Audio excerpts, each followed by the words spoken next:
Assalamualaikum warahmatullahi wabarakatuh. Yang terhormat Ibu Reni Aryani, Eskom MSI selaku dosen pengampu mata kuliah Dasar-Dasar Sains dan Teknologi serta teman-teman yang saya banggakan. Puji syukur kita panjatkan kepada Tuhan Yang Maha Esa, Allah Subhanahu wa Ta'ala, serta sholawat beriring salam kita panjatkan kepada Nabi besar Muhammad Shallallahu Alaihi Wasallam. Adapun topik yang akan saya dan teman-teman saya bawakan yaitu berjudul Teknologi dan Sumber Teknologi. Sebelumnya saya akan memperkenalkan anggota kelompok 4 Java. Dengan saya sendiri, Fitri Dwi Lestari, NIM F1S1 22050 sebagai moderator dan pembaca materi 3. Miftahul Jannah dengan NIM F1S1 22107 sebagai pembaca materi 1. Noli Sapitri dengan NIM F1S1 22121 sebagai pembaca materi 2. Dan Novita Herawati dengan NIM F1S1 22044 sebagai pembaca materi 4. Untuk mempersingkat waktu, maka langsung saja saya persilahkan Miftahul Jannah untuk membacakan materi pertama.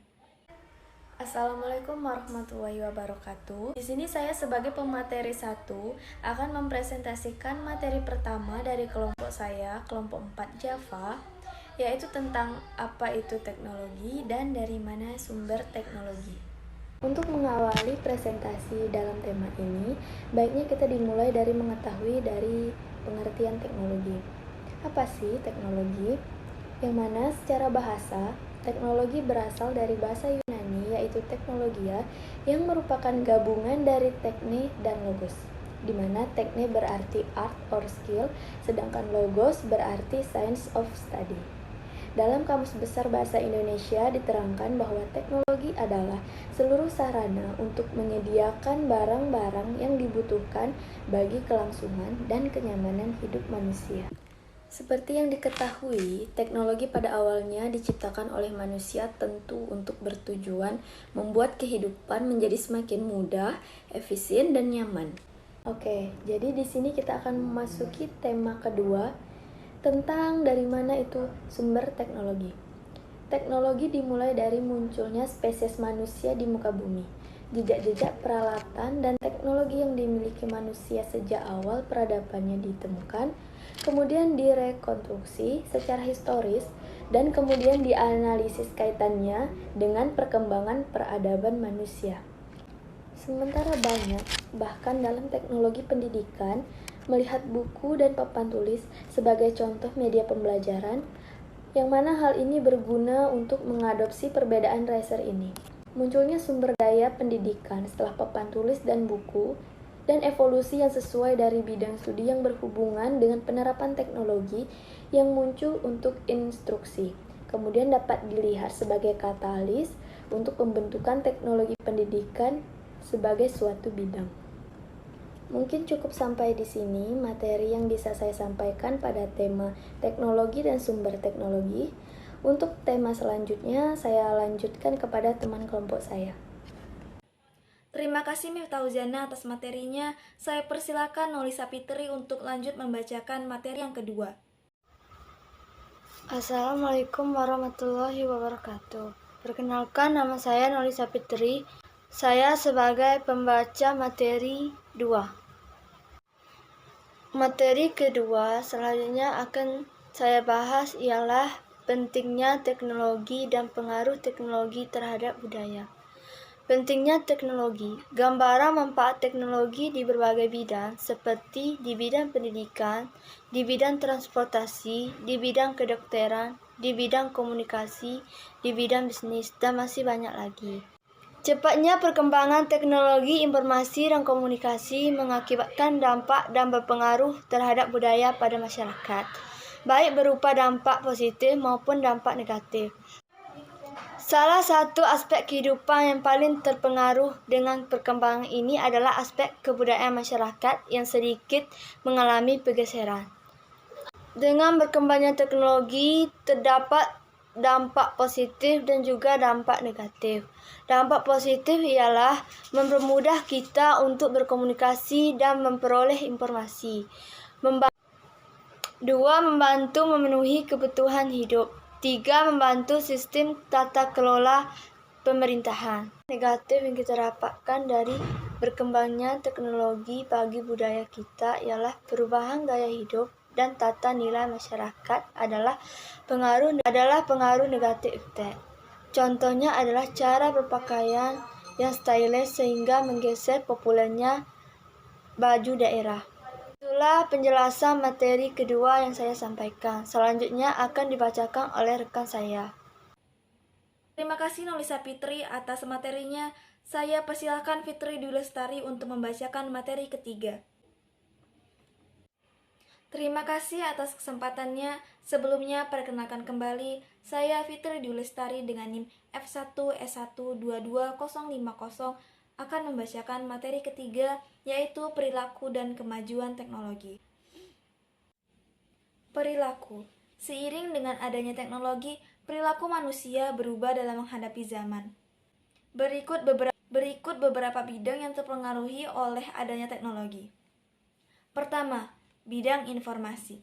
Dahulu, manusia menggunakan surat yang dikirim ke kantor pos dan membutuhkan waktu berhari-hari untuk berkomunikasi jarak jauh.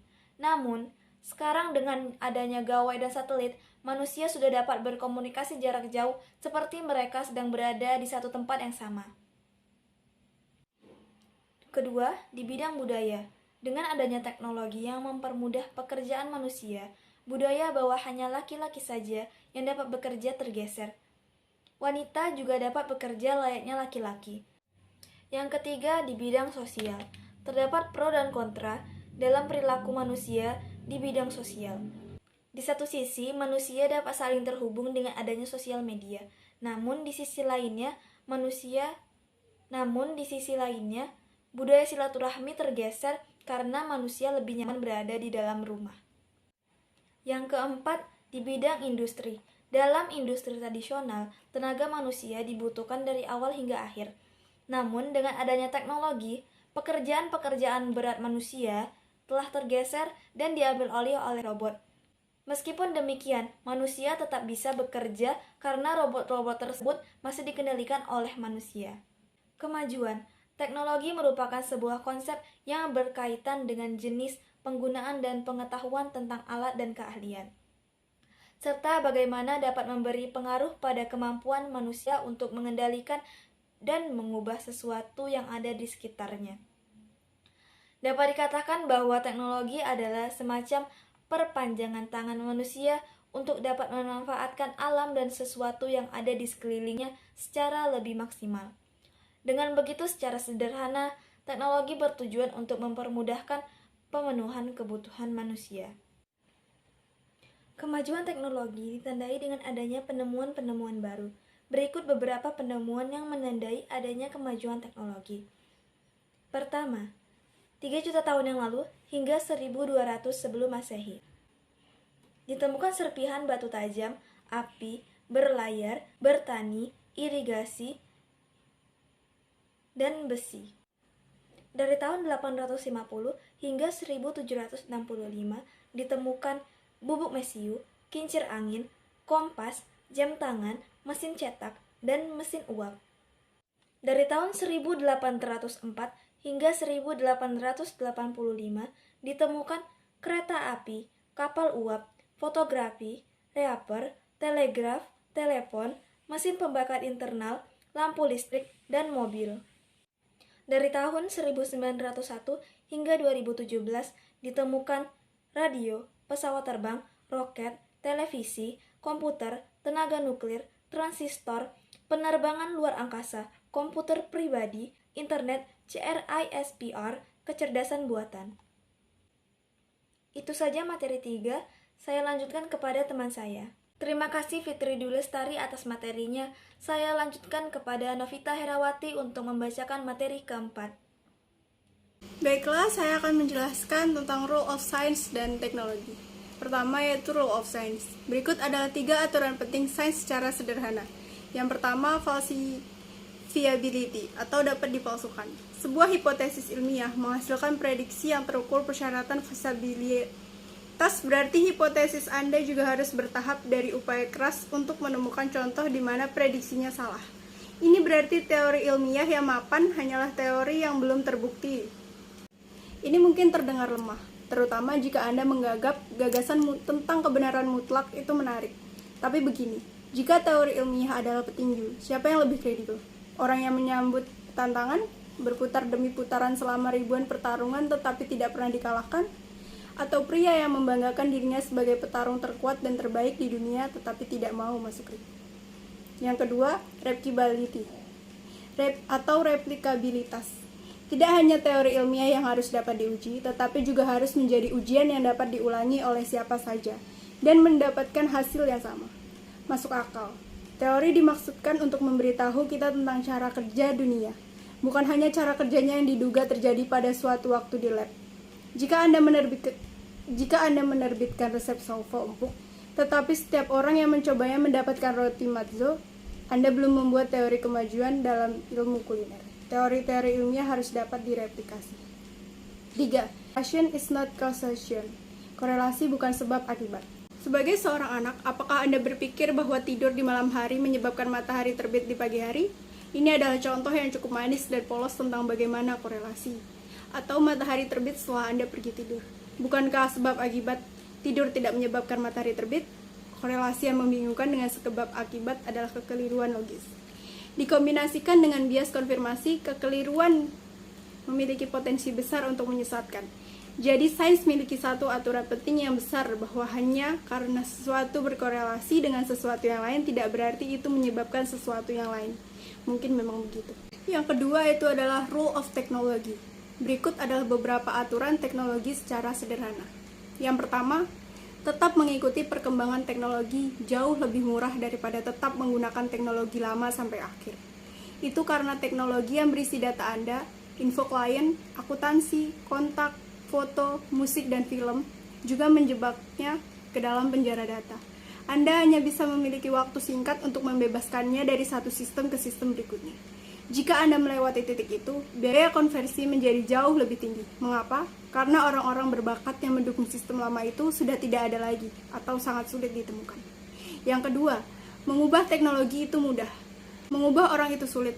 Sangat mengherankan bahwa orang melihat biaya sistem baru dan tidak memperhitungkan biaya pelatihan, persediaan dan pemeliharaan bagi seseorang untuk menggunakannya dengan benar. Jika Anda memiliki anak berusia 16 tahun yang ingin mengendarai mobil, Anda biasanya mencoba menjelaskan kepada mereka tentang biaya bensin, perawatan, asuransi, tiket, dan kecelakaan. Jika Anda tidak ingin melihat pembelian teknologi baru Anda sia-sia, diperlukan pelatihan orang atau e-drive, penyediaan dukungan yang tepat atau gas, memperbaiki kesalahan atau kecelakaan, dan pemeliharaan atau pemeliharaan yang konstan untuk membuat teknologi perubahan efektif. Biasanya, perusahaan Anda hanya dapat mengambil satu perubahan sistem utama setiap 12 hingga 18 bulan. 3. Seperti menang, kecepatan adalah satu-satunya hal. Jika teknologi tidak akan membuat Anda lebih cepat dan lebih mudah untuk melakukan pekerjaan Anda, itu akan mati dengan cepat. Tapi ingat, lebih cepat adalah hal yang relatif. Setelah semua orang mengadopsi teknologi yang sama, Anda harus menemukan keunggulan berikutnya.